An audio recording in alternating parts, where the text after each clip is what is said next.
Ancient tradition, untouched nature, and urban development.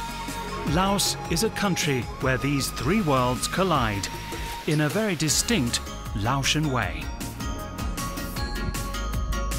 The country is building dams. These enormous works of engineering are what the Buddhist country is hoping will allow it to catch up with its wealthier neighbours. But during a debt crisis, can the country break out of isolation?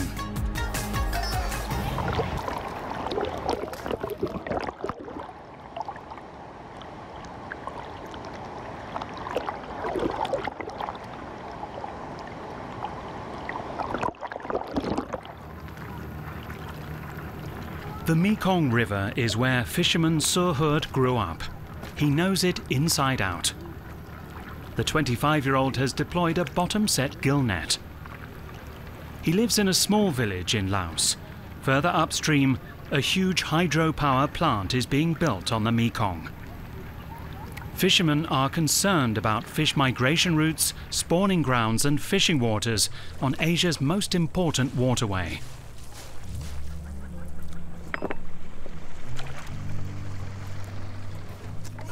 If the dam is built, I might not be allowed to fish here anymore. This whole section of the river could be declared a nature reserve because we are right behind the future power plant here. But my family has fishing rights only for this section. The fishing times could also change. The Marxist-Leninist government of Laos wants to see the country become the battery of Southeast Asia, building around 100 dams by 2030. So far, 78 have been built. One of them is located on the Nam O, a tributary of the Mekong River. The Nam O 1 power plant, one of 7 on this river alone, was built by China 3 years ago at a cost of 2.7 billion euros. In return, the Chinese state-owned company Power China will sell electricity to the country for the next 29 years, after which the power plant will be taken over by Laos. The village Lut Ta Her, located directly behind the dam, had to give way for the plant. The only trace, the old village temple, by now mostly submerged in the reservoir. Buddhist monk Buncha Sotomano is now worshipping at a newly built temple further up the mountain. The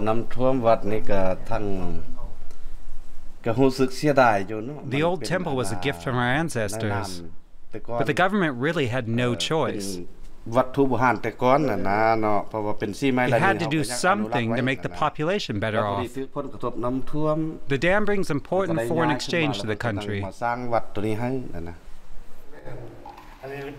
With a donation of about 14 euros per mural, the villagers can bring colour to the new building piece by piece.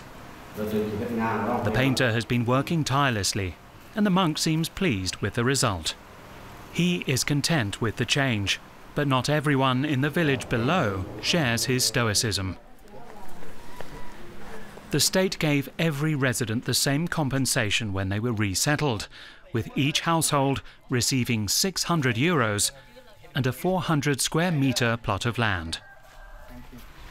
The farmer Sutep's sun-dried chilies once dried on a larger porch.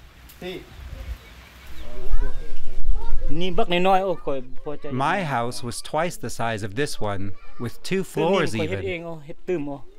The new place is just so small. I started to extend it myself, piece by piece, but there's hardly enough space for that.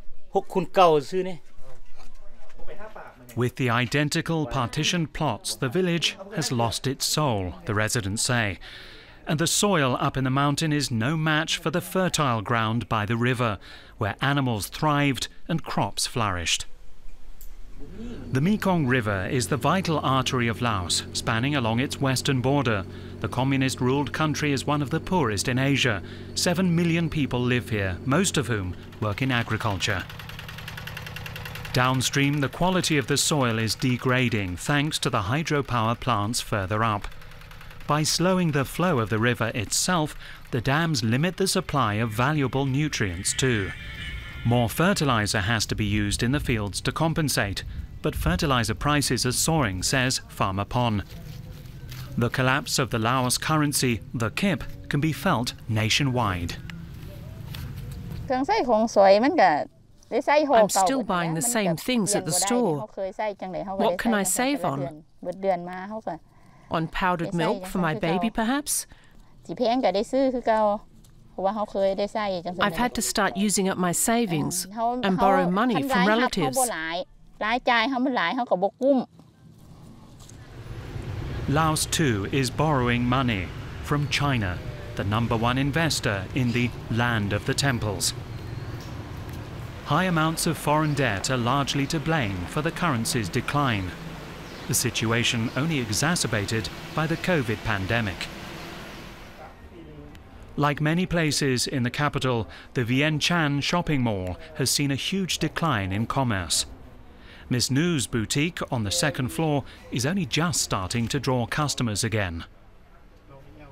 The rent has doubled. Rent she pays in dollars. I hope the government gets inflation under control soon. Before the currency collapsed, I could buy 10 pairs of pants for about 50 euros. Now I get 5, and utilities have gone up too. At one store, however, customers are lining up. Train tickets have been sold on the first floor since late 2021. China has built a 414-kilometre railroad line from the Chinese border to Laos's capital, Vientiane. During the day, high-speed trains hurtle through the country. At night, freight trains bring goods over the border.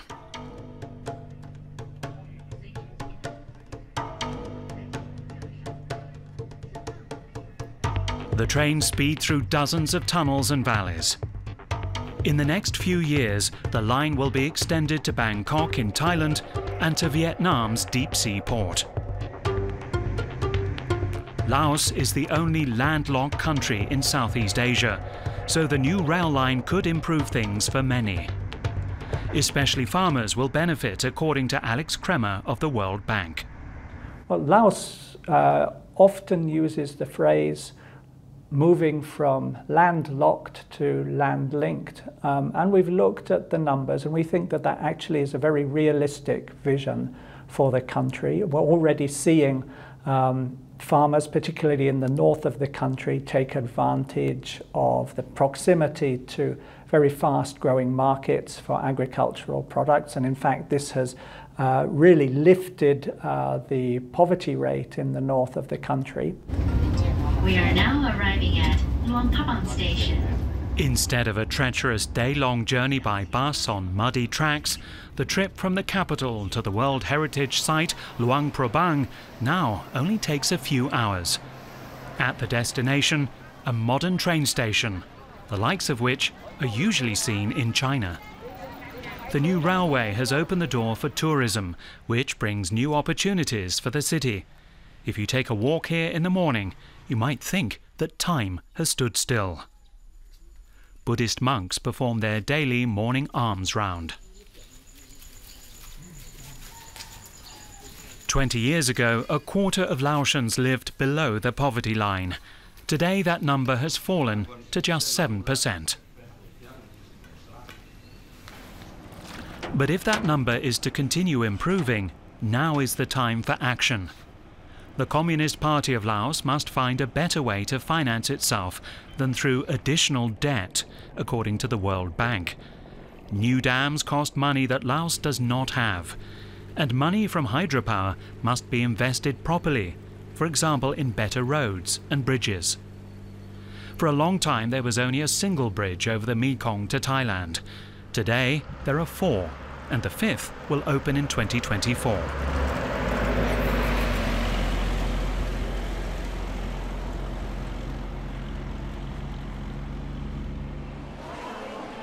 At the market in Vientiane, the hope is that prices will sink. Most of the products here are imported, so faster delivery would be an advantage. The war in Ukraine has seen energy costs explode, even here.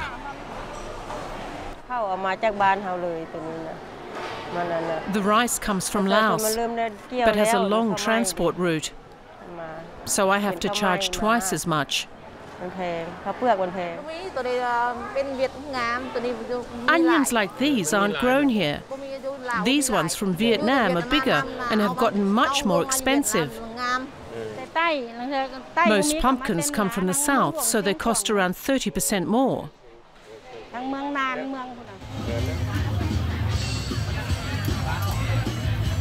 Night falls in the capital and the streets come to life. Laos is a young nation, but also a patient one. Young people here don't want to hear about protests, despite the high prices and corruption in the country. There is hope that the end of the pandemic will bring about change. A hope that for many takes the form of a hydroelectric power plant. For many Laotians, green hydropower and tourism are the light at the end of the tunnel, and the potential is huge. Electricity from hydropower alone could bring the country foreign exchange earnings of up to 2.6 billion euros annually. But opposition to too many dams is growing in neighbouring countries. Studies warn of the impact on fishing, for example. Oh, and more fish. Fisherman Suhurt calls it a day. For the time being, he's glad that he can fish at all.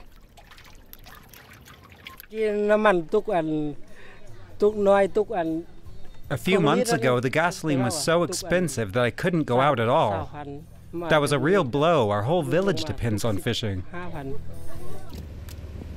The catch this afternoon was modest. It's hard to say for sure what will come of the Mekong, its incredibly diverse wildlife, or its fishermen when the dams are completed. But for now, the river flows, a source of life and livelihood for some 60 million people.